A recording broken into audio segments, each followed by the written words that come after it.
अस्सलाम वालेकुम and very welcome to academia zoology. आपका बहुत बहुत खुश आमदीद। एंड आज जो हम स्टार्ट करने जा रहे हैं, it is going to be the very important chapter of, I think, in general. Okay, otherwise ये जो हमारा टॉपिक रहने वाला है, it is from the fundamental unit of life, that is cell. ठीक है बेटा, तो क्लास 9th का हम जो स्टार्ट करने जा रहे हैं, cell the fundamental unit of life. ठीक है, ये एक्चुअली क्या है, ये class 9th। Okay, so this is class 9th and class 9th का कौन सा चैप्टर है ये? The fundamental unit of life. The fundamental unit of life, unit of life जिसे सेल कहते हैं। ठीक है बेटा, तो सबसे पहली बात और जो बहुत ज़्यादा इम्पॉर्टेंट बात है वो ये है कि जब भी हमारे जहन में ये सेल वर्ड आता है तो हमारे जहन में कौन सी सेल्स आती है बेटा? या तो वो रेडियो की सेल्स आती है, अनफॉर्चुनेटली आनी तो नहीं चाहिए, या तो वो वॉच की सेल्स आती है, या तो हमारे रिमोट की सेल्स आती हैं। ठीक है, यही सेल्स तो आती है ना, but these are not the real cells जिन्हें हम सेल्स कहते हैं। ठीक है बेटा, तो ये एक केमिस्ट्री का टॉपिक है, we don't have to touch that. ठीक है, इन्हें हम बैटरीज कहते हैं एक्चुअली। ठीक है बेटा, तो सेल जो है ये कुछ और ही है। और जब भी हम बायोलॉजी के पर्सपेक्टिव से सेल देखते हैं तो हमारे जहन में एक इम्पॉर्टेंट सी डेफिनेशन आती है बेटा। वो डेफिनेशन क्या है? वो डेफिनेशन है, ये जो सेल है, जो हम 7th से पढ़ते आ रही है सेल के बारे में, that it is the basic unit. ठीक है बेटा, it is the functional unit, it is the functional unit and it is the structural unit. ठीक है, structural unit, I am not in sequence, it is the structural unit. ठीक है बेटा, अब important सी बात है, अगर हम इन तीन चीज़ों को थोड़ा सा डीपली देखने की कोशिश करें कि ये सेल जो है ये बेसिक यूनिट कैसे हैं। ठीक है, ये सेल जो है ये क्या कहते हैं, फंक्शनल यूनिट कैसे हैं, ये सेल जो है ये स्ट्रक्चरल यूनिट कैसे हैं, थोड़ा सा हम इस पर नज़र डालने की कोशिश करेंगे। देखो बेटा, ये जो सेल है ये बेसिक यूनिट है, यानी कि एक बुनियादी यूनिट है, ये स्टार्टिंग यूनिट है, the beginning unit of life है। ठीक है, एक एग्जांपल दूंगा मैं आपको बेटा। जब भी हम कोई हाउस बिल्ड करते हैं, ठीक है, हाउस बिल्ड करते हैं तो सबसे पहले क्या करते हैं हम? Do we make the roof of the house? No, we don't make. Do we make the story of the house? No, we don't make. तो हम क्या करते हैं? हम पहले रूफ नहीं बनाते, हम पहले मकान की बिल्डिंग नहीं बनाते। ठीक है, स्टोरीज नहीं बनाते मकान की। तो सबसे पहले जो हम अपने हाउस का बनाते हैं, दैट इज़ द प्लिंथ। ठीक है बेटा, यत कशर पे बेड वन, ठीक छा, दैट इज़ द प्लिंथ। ठीक, and that is the base of the house. अत वन एक हाउस बेस, एक मकान बेस, प्लिंथ। ठीक, तो यहाँ से ही शुरू होती है हमारी कहानी, यहाँ से ही बनते हैं हमारे, फिर स्टोरी बनती है, फिर आगे जाकर रूप बनता है। तो स्टार्ट कहाँ से हुआ ये? प्लिंथ से। सेम जब यहाँ पर बेड से स्टार्ट होती है कहानियाँ, छोड़ो बेड की बात, हमारे मकान में सबसे छोटा पार्ट जहाँ से ये मकान स्टार्ट होता है इज़ द ब्रिक। ठीक है बेटा, ये क्या है? ब्रिक है। ठीक, ईंटें जिन्हें ब्रिक्स कहते हैं इंग्लिश में। ठीक है, यही ब्रिक्स हमारी हाउस की बेसिक यूनिट्स होते हैं, इन्हें हम बिल्डिंग ब्लॉक्स ऑफ हाउस कहते हैं। ठीक है, these are called the building blocks of house. Same है जो हमारी बॉडी में सेल है, इसे भी हम कहते हैं बिल्डिंग ब्लॉक्स। बट ध्यान रखने की बात यह है, इस सेल को हम क्या कहते हैं? Building blocks of life. This cell is called the building block of life. ठीक है बेटा, building block of life. Same as brick is the building block of the house, here in biology और अगर हम बायोलॉजी के perspective से देखेंगे, जो हमारा सेल है, it is the building block of our life. Clear है ये बात? So that's why we call cell as the basic unit, क्योंकि लाइफ ही स्टार्ट होती है सेल से। देखो बेटा, सेल जो है ये एक स्ट्रक्चरल यूनिट है बॉडी का। अब आप ज़रूर कहोगे ये जो स्ट्रक्चरल यूनिट है बॉडी का, ये कैसे है? देखो भाई, ये जो स्ट्रक्चरल यूनिट कहा गया है सेल को, स्ट्रक्चरल यूनिट क्यों कहा गया है सेल को? देखो बेटा, सेल को स्ट्रक्चरल यूनिट हम इसीलिए कहते हैं because it shapes our body into different organs. आपको ये बात पता होगी, जब बहुत सारी सिमिलर सेल्स बेटा, बहुत सारी सिमिलर सेल्स आपस में जुड़ती है तो ये क्या बनाती है? ऑर्गन्स बनाती हैं। ठीक है, मैं आपको थोड़ा सा सीक्वेंशली दिखाने की कोशिश करूँगा। वो ऐसे, फॉर एग्जांपल ये देखो बेटा, ये हमारी सेल है। जब बहुत सारी सिमिलर सेल्स आपस में जुड़ती हैं ना, ये एक ऑर्गन को क्रिएट करते हैं। ठीक है, एक ऑर्गन को क्रिएट करते हैं। एंड जब हमारे पास मल्टीपल ऑर्गन्स मिलके आते हैं, ये एक ऑर्गन सिस्टम क्रिएट करते हैं। ये एक ऑर्गन सिस्टम क्रिएट करते हैं। ठीक है बेटा, ऑर्गन सिस्टम। एंड जब बहुत सारे ऑर्गन सिस्टम्स आपस में मिलते हैं, then they shape an organism. ठीक है बेटा, then they shape an organism. तो यहाँ से बात स्टार्ट हुई थी सेल से, तो बेसिक यूनिट कहेंगे हम। अल्टीमेटली इसने शेप किया एक ऑर्गेनिज्म। अल्टीमेटली हमारा जो सेल है, इसने शेप क्या किया? एक ऑर्गेनिज्म को शेप किया। ठीक है बेटा, जब ये ऑर्गेनिज्म को शेप किया इसने, then this organism must have a definite structure. ये तो ऑब्वियस सी बात है, एक स्ट्रक्चर तो होगा इस ऑर्गेनिज्म के पास। That is why we see that ये जो सेल है, ये एक स्ट्रक्चरल यूनिट ऑफ लाइफ है। ठीक है बेटा, तो वी ऑल्सो सी दैट ये जो सेल है, ये क्या है? ये हमारी बॉडी का फंक्शनल यूनिट है। ठीक है बेटा, functional unit. Why do we say so? क्यों है सेल हमारी बॉडी का फंक्शनल यूनिट?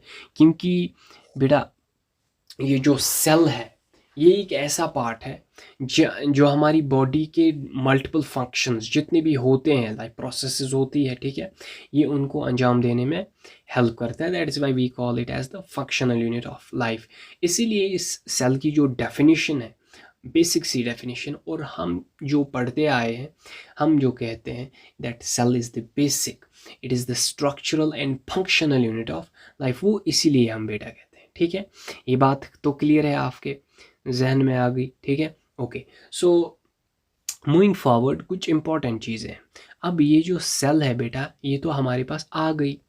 अब ये जानने की कोशिश करते हैं कि ये जो सेल है, ये आई कहाँ से? ठीक है, ये तो सवाल है ना, ये सेल आई कहाँ से? ठीक, सबसे पहले इसकी थोड़ी सी हम डिस्कवरी जानने की कोशिश करेंगे। ये आई कहाँ से हैं, ये पहले डिस्कवर की किसने है? ठीक है, तो यहाँ अगर सेल में हमारे कुछ पार्ट्स होते हैं, ठीक है, I will later show you that, but पहले हम देखने की कोशिश करेंगे ये सेल आई कहाँ से। It's very important. ठीक, तो सबसे पहला नाम जो हमारी डिस्कवरी में आएगा, and it is really very important, very important, और ये हमारे जहनों में होना ही चाहिए एंड है भी। ठीक है, क्योंकि हम पिछले कई सालों से ही पढ़ते आ रहे हैं। कौन है ये? ये है रॉबर्ट हुक। Robert Hooke.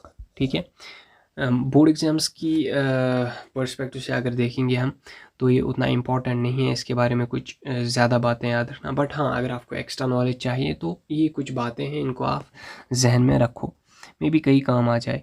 तो ये जो रॉबर्ट हुक ब्रो है, हमारे रॉबर्ट हुक भैया जो है हमारे, ये यहाँ पर थोड़ा सा इम्पॉर्टेंट रोल प्ले करते हैं सेल को डिस्कवर करने में। He was the first who discovered the cell. ठीक है बेटा, रॉबर्ट हुक जो था, ये पहला बंदा था जिसने सेल को डिस्कवर किया। एंड रॉबर्ट हुक ने डिस्कवर कब किया सेल को, ये इंपॉर्टेंट है, और ये डेट भी हमारे जहन में है 1665, हम नहीं भूलने वाले। अब ये रॉबर्ट हुक जो था, ही वॉज बेटा एन इंग्लिश बॉटनिस्ट। ठीक है, इंग्लिश बॉटनिस्ट, मतलब बोले तो ये इंग्लैंड से था और एक बॉटनिस्ट था। ठीक है, जो कि प्लांट्स के बारे में इल्म रखता था। तो ये रॉबर्ट हुक था। एंड इन 1665 इसने डिस्कवर की एक cell, discovered cell, discovered cell. But और एक इम्पॉर्टेंट बात बेटा याद रखनी है, ये जो सेल इसने डिस्कवर की, he named it as cell, but ये एक नॉन लिविंग ऑब्जेक्ट था, non living, this was a non living stuff. ठीक है, एक्चुअली क्या किया इसने, इसके पास एक क्रूड माइक्रोस्कोप था, जैसे बुक्स में आता है। ठीक है, क्रूड माइक्रोस्कोप था, एक क्रूड माइक्रोस्कोप था, बोले तो जो डेवलप्ड नहीं था, या जिस माइक्रोस्कोप के पास उतनी मैग्नीफाइंग पावर नहीं थी जिससे ये अच्छे से देख पाता। तो इस माइक्रोस्कोप के ज़रिए से जो भी इसके पास था, he saw in his microscope by taking a कॉक। ठीक है बेटा, ये आता है आपको कॉक। कॉक क्या कहते हैं, एक्चुअली एक बाघ के नीचे जो होता है ना, बाघ बोले तो कुलियन हुंद युस दिल छ आसान, there is some thin stuff present there. ठीक है, उन क्या कहते हैं, उन ट्रीज के बाग पे कुछ थिन स्टफ प्रेजेंट होता है। ठीक है बेटा, जिसे हम कॉक कहते हैं। यही कॉक स्लाइसेस, यही कॉक स्लाइस इसने कहाँ ली, अपने उस क्रूड माइक्रोस्कोप के अंडर हैंड। ही सा कि यहाँ पर कुछ छोटे छोटे रूम्स दिखे उसे, छोटे छोटे rooms, little rooms that he सा in that crude microscope. These were like the honeycomb structures, honeycomb structures. ये honeycomb जो कहते हैं ना हम, वो माछ का वो गन्ना क्या कहते हैं, जो भी हो। तो there are some little structures like this that I'm creating here। ठीक है, इसने ऐसी छोटी छोटी structures देखे, he called them as factors, later cells। ठीक है बेटा, बट ये इंपॉर्टेंट बात आपको ये याद रखनी है, जो ये सेल्स इसने डिस्कवर की, दिस वर नॉन लिविंग, ये नॉन लिविंग थे, ये लिविंग नहीं थे। ठीक है बेटा, तो ये डिस्कवरी कब दी इसने, 1665। नंबर सेकंड एंड इम्पॉर्टेंट जो हमारे पास यहाँ पर नाम आता है डिस्कवरर्स में, number 2, that is Anton von Leeuwenhoek. ठीक है बेटा, एंटोन वॉन लेवेनहुक, इसको आपको याद रखना है, इम्पॉर्टेंट नहीं है बोर्ड्स के लिए आपके, बट हाँ एक्स्ट्रा नॉलेज अगर आप रखना चाहते हैं then it might help you. ठीक है बेटा, Anton von Leeuwenhoek was the first discoverer जिसने 1674 में डिस्कवर की living cells. He discovered for the first time, he discovered the free cells, living cells. ठीक है, फ्री सेल्स इसने डिस्कवर की in the form of bacteria. ठीक है बेटा, so bacteria was the first ever living cell that was discovered for the first time by Anton von Leeuwenhoek in 674। Clear है ये बात। ये जो एंटोन वॉन लेवेनहुक था, एक डच माइक्रोस्कोपिस्ट था। ठीक है बेटा, डच माइक्रोस्कोपिस्ट। सो इसने क्या किया, इसने माइक्रोस्कोप्स पर ही काम किया, माइक्रोस्कोप्स को जो है मॉडिफाई करने की कोशिश की, and ultimately he find the free cells in the form of bacteria in 1674। ठीक है बेटा, ये बात क्लियर है। उसके बाद for the second time in 1678, ये पॉइंट भी आप याद रखो, 1678 में इसने क्या किया, ही डिस्क्राइब्ड स्पर्म सेल्स। ठीक है, ही described sperm cells of humans. ठीक है, ऑफ इंसेक्ट्स, ऑफ रैबिट्स। ठीक है बेटा, एट्सेट्रा। याद रखो, आप ज़्यादा याद रखने की ज़रूरत नहीं, बस इतना याद रखो। तो यहाँ पर मेन इंपॉर्टेंट चीज़ ये है, जो ये हमारे एंटोन वॉन लेवेनहुक जी थे, इसने एक्चुअली क्या किया, 1674 में फर्स्ट इन्वेंशन दी इसने। It was the first time when true living cell was discovered. ठीक है, he discovered some free cells in the form of bacteria। ठीक है, and after that in 1678 he described sperm cells of humans, sperm cells of insects, rabbits, fish। ठीक है, dogs। तो ये किसने किया, एंटोन वॉन लेवेनहुक की। ये नंबर सेकंड डिस्कवरर था जो हमारी सेल के रिलेटेड है, जो हमें याद रखने की ज़रूरत है। उसके बाद उसके बाद हमारे और एक साइंटिस्ट आते हैं, सॉरी, और एक डिस्कवरर यहाँ पर आते हैं, जिन्हें हम रॉबर्ट ब्राउन कहते हैं। ठीक है, रॉबर्ट ब्राउन, इम्पॉर्टेंट बात है जो आपको याद रखनी है। रॉबर्ट ब्राउन ने भी अपनी डिस्कवरी दी, एंड ये जो रॉबर्ट ब्राउन था, he was the Scottish botanist. ठीक है, Scottish botanist, Robert brown Scottish botanist था, बिलोंगिंग टू स्कॉटलैंड। ठीक है, and he discovered in 1831, I might say you guessed before, very good. 1831 में Robert brown ने for the first time he discovered nucleus. ठीक है बेटा, तो अगर आपको कहीं भी ये क्वेश्चन आता है, मल्टीपल चॉइस क्वेश्चन आए या कोई भी पूछे कि ये जो रॉबर्ट ब्राउन भाई है, इसने डिस्कवर क्या किया था, कौन सा पार्ट सेल का डिस्कवर किया था, तो आप कहेंगे इसने सेल का कौन सा पार्ट डिस्कवर किया था, ही डिस्कवर्ड द न्यूक्लियस।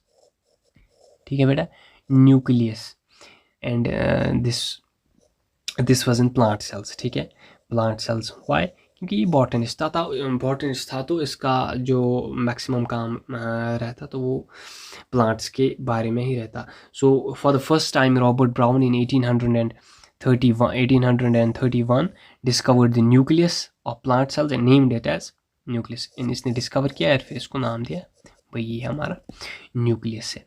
ये किसकी डिस्कवरी थी, रॉबर्ट ब्राउन की। रॉबर्ट ब्राउन के बाद और एक इम्पॉर्टेंट डिस्कवरर है हमारे पास, जिन्हें हम भूल तो नहीं सकते।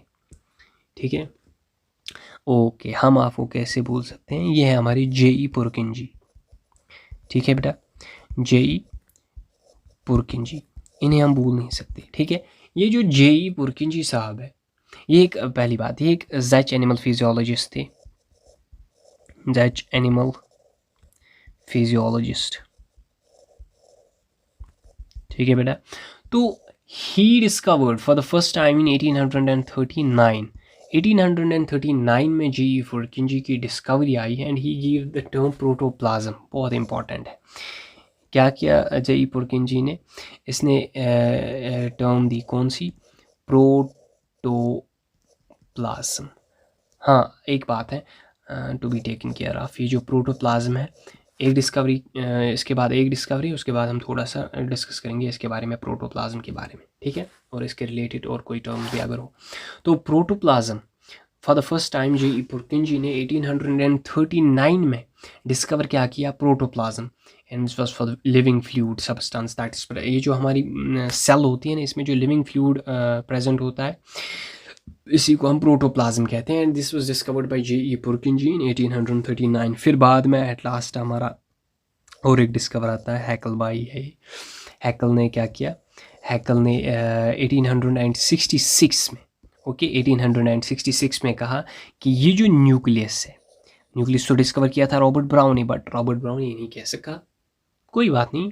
फिर हमारी हैकल भाई आई, हैकल ने कहा ये जो न्यूक्लियस है, दैट ये जो न्यूक्लियस है, it was responsible for what,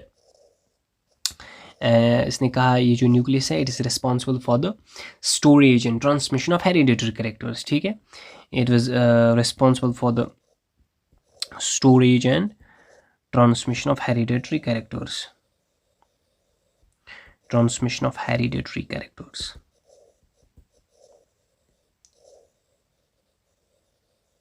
ठीक है बेटा, तो न्यूक्लियस के बारे में क्या कहा हैकल ने कि ये स्टोर करता है क्या, हेरिडिटरी कैरेक्टर्स, यानी कि वो कैरेक्टर्स जो कि ट्रांसमिट होते हैं from one generation to another. ठीक है, तो ये किसने कहा ये बात, ये हैकल ने कही। ठीक है, ये कुछ डिस्कवरीज है, इंपॉर्टेंट डिस्कवरीज है जो हमें बहुत इम्पॉर्टेंट है, जो हमें याद रखना बहुत ज़रूरी है। ठीक है, ये कुछ डिस्कवरीज थी सेल के रिलेटेड। अब मैंने आपको कहा है यहाँ पर protoplasm is the living fluid substance that is present inside the cell. And ये टर्म किसने दी, ये टर्म दी जेई पुरकिंजी ने 1839 में। हैकल ने 1866 में फिर कहा न्यूक्लियस के अंदर क्या होता है, हेरिडिटरी कैरेक्टर्स होते हैं स्टोर और ट्रांसमिट होता है। ठीक है, अब थोड़ी सी बात करेंगे प्रोटोप्लाज्म की। देखो बेटा, इंपॉर्टेंट चीज़ है। फॉर एग्जांपल, यहाँ पर हमारी सेल है, ठीक है, यहाँ पर हमारी सेल है और ये है सेल के अंदर न्यूक्लियस। ठीक है बेटा, और अगर इस सेल के अंदर न्यूक्लियस है तो ये है भाई एक फ्लूइडी सब्सटेंस, ठीक है, फ्लूइडी सब्सटेंस जिसे हम साइटोप्लाज्म कहेंगे, साइटोप्लाज्म कहेंगे, और इसे हम न्यूक्लियस कहेंगे, ठीक है। अब ये दो साइटोप्लाज्म प्लस न्यूक्लियस, इन्हें हम बेटा मिला के कहते हैं